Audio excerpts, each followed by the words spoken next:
Let's be real. Nobody really wants to talk about fees, but everyone wants to know they're getting a fair deal. Today, we're breaking down the hidden mysteries of financial advising fees and showing you how to find the best value for your money.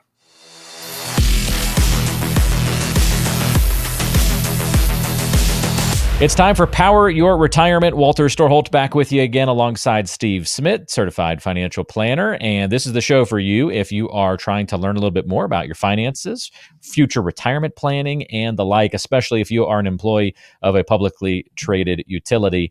And we've got a great episode today as we actually conclude our 7-part series on the 7 principles of Powerhouse Financial Advisors. So if you've ever thought about working with Steve and his company, this has been a great introductory series into the 7 things that they hold most, close to the heart, that they hold most dear.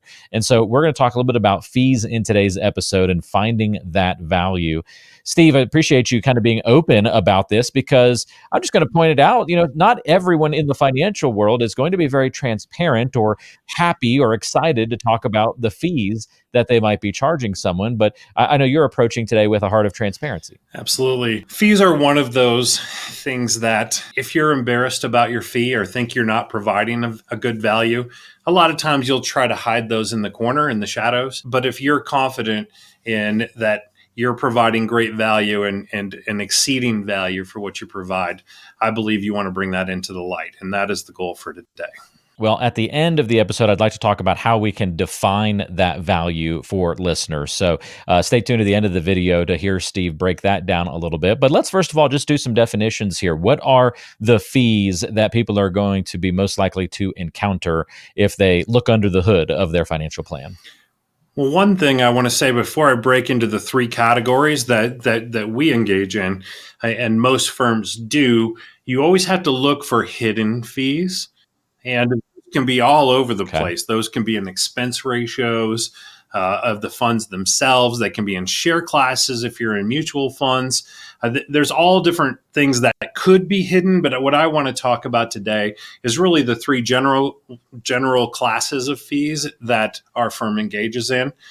The first one is going to be in the investments themselves. So you might have an ETF or you might have a portfolio SMA wrap, even if it's individual stocks, which don't have fees on our platform, but the management of that bucket does. So there's going to be asset related, fund related, portfolio manager, if you will, related fees. The second level is going to be custodial fees. That's the person that's managing, keeping track of all the money, right? And sometimes those are covered by employers and other times they have to be covered by the employees. It really just depends who you work for and which plan you're on. And then the third one is the value you get from myself, and that's going to be the advisory fee. That is the person who's bringing the plan, helping you establish risk, making sure you're doing the right things, processing emotions when it comes around investing and insurance and risk and life and death and all of these kind of things. That is the advisory. Those are the 3 buckets: asset, custodian, who's keeping track of the money, and then the advisory fee. Okay, excellent. So is there much that can be done about the investment and the custodial fees, or for the most part, those just are what they are for anyone that might be, saving within their employer plan at this point? So typically what you're getting is the index funds are going to be the lowest fee from an asset. Okay. And then you have all different versions of active management. Some are relatively low and others are higher. It all really depends on what's going to be best for you. Are you looking to get an average return? Are you looking to get above average return? Are you looking for some downside protection? It just really depends on what's most appropriate for that particular client. We don't get paid based on what we recommend. We get paid on our advice. So we try to match people with what's most appropriate, and being fee conscious, but not at the end of the day, it doesn't mean that low fee always wins. Gotcha. I think that's an important distinction. So you're not just looking for the cheapest way to make the plan, but the more efficient way.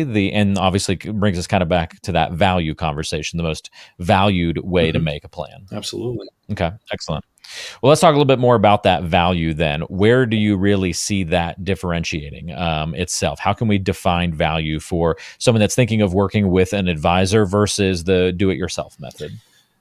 Some of this conversation dovetails in when we were talking about working with a professional and also managed portfolios. So, in this series, those will dive a little deeper into those areas. But the value really comes with the product that is delivered based on the advice that you get. In the previous episode, we talked about a lot of people leave their 401ks behind when they go from job to job, and it's basically kind of left unmanaged and unattended to. And the other thing that happens a lot of times without somebody giving advice and putting the whole plan together and making sure day to day that it's tended to is they just throw it in whatever they thought of or was recommended or whatever at the time that they started with the company and just left it there. Sometimes that works out for the better, but more than not, it ends up for the worse. So the biggest value Yeah. is somebody that there's a plan, because the last thing that we do is recommend the investments, not the first. People always think the first is what you recommend. It's like, how do you do that without any kind of basis to figure out where the client's going and what they need and who they are? Right. Uh, so the value comes with somebody managing that. And then one of the big principles in life that I have, not just for this conversation, but almost everything in life, what gets measured gets improved.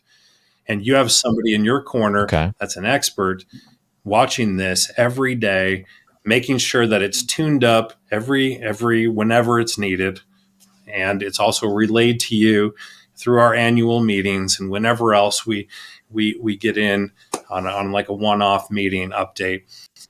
Those are things that really make a big difference. And that's where value comes out. Is there a certain number that people should be looking for when it comes to that advisory fee, or at least an expectation for what would be reasonable or what the market average is, or those kinds of things? Can you give people, I don't know, just something to kind of sink their teeth into there? Definitely. And this is overgeneralizing, but typically, if you were to Google it, and Okay.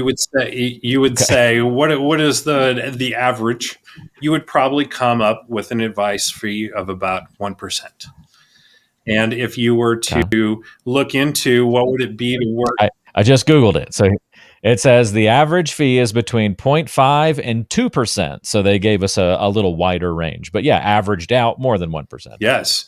So you have others that are like I call them the glitter firms. You can figure out who they are, but they charge really Okay. about 1.5 to 2% on the high end. They're really selling Okay. brand is what they're selling.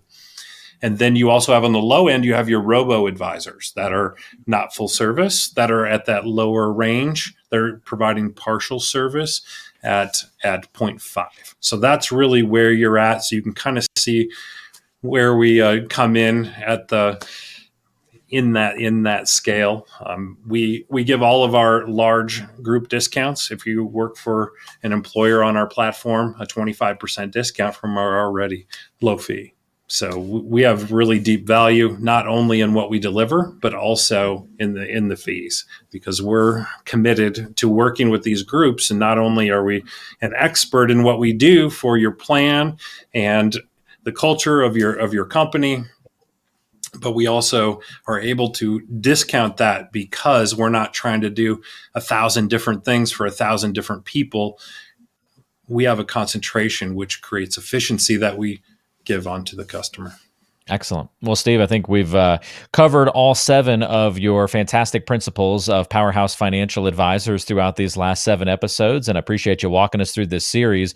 Before we wrap up, let's put a bow on the whole thing. And can you give us maybe one key takeaway that people should have and one action item? What's the one thing that they should do in terms of a first step if they want to start getting a better financial plan in place, if they want to make better financial decisions from whether they're 25 years old and just starting their career or nearing retirement, near the end of it? What's the first thing that then they can go do to take action to improve and avoid mistakes that we've kind of talked about over these last few episodes?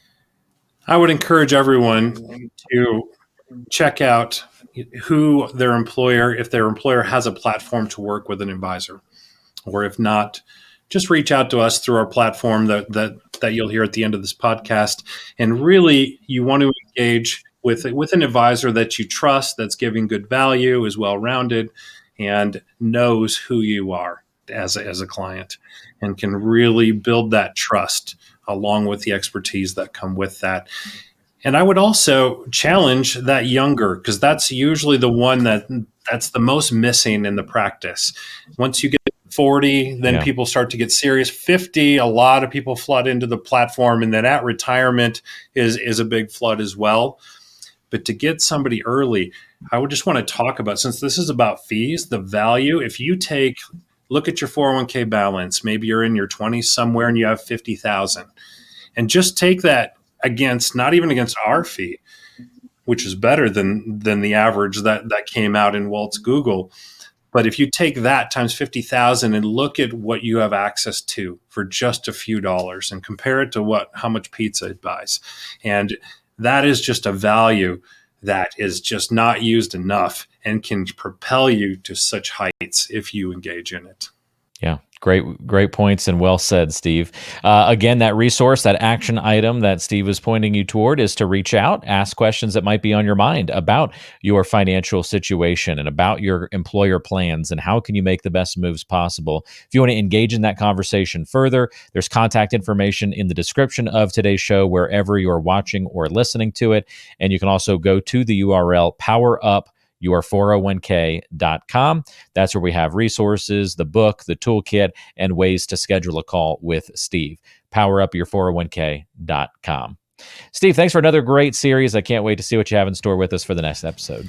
Thanks, Walt. Appreciate you. Thanks for joining us, everybody. We'll see you next time on Power Your Retirement. This podcast is provided by Powerhouse Financial Advisors, an independent firm with advisory services offered through Parsonex Advisory Services, Inc., PAS, a federally registered investment advisor. The information provided is for informational and educational purposes only and should not be considered as personalized investment advice. PAS does not guarantee the accuracy, completeness, or suitability of this information for your specific circumstances. Investment decisions should be based on an individual's goals, time horizon, and risk tolerance. Past performance is not indicative of future results, and all investments carry a degree of risk, including the potential loss of principal. Any case studies, testimonials, or endorsements shared in this podcast are illustrative of individual experiences and may not be representative of the experience of all clients. They do not guarantee future performance or success. You should not infer any level of assurance regarding future financial outcomes. Listeners should consult with a qualified financial, tax, or legal professional before making any investment decisions. Parsonex Advisory Services, Inc. does not provide tax or legal advice. Be sure to consult with your tax and legal professionals regarding your specific circumstances. For a copy of our Form ADV Part 2A, which provides additional information about PAS, including our advisory fees and services, please visit powerhousefinancialadvisors.com.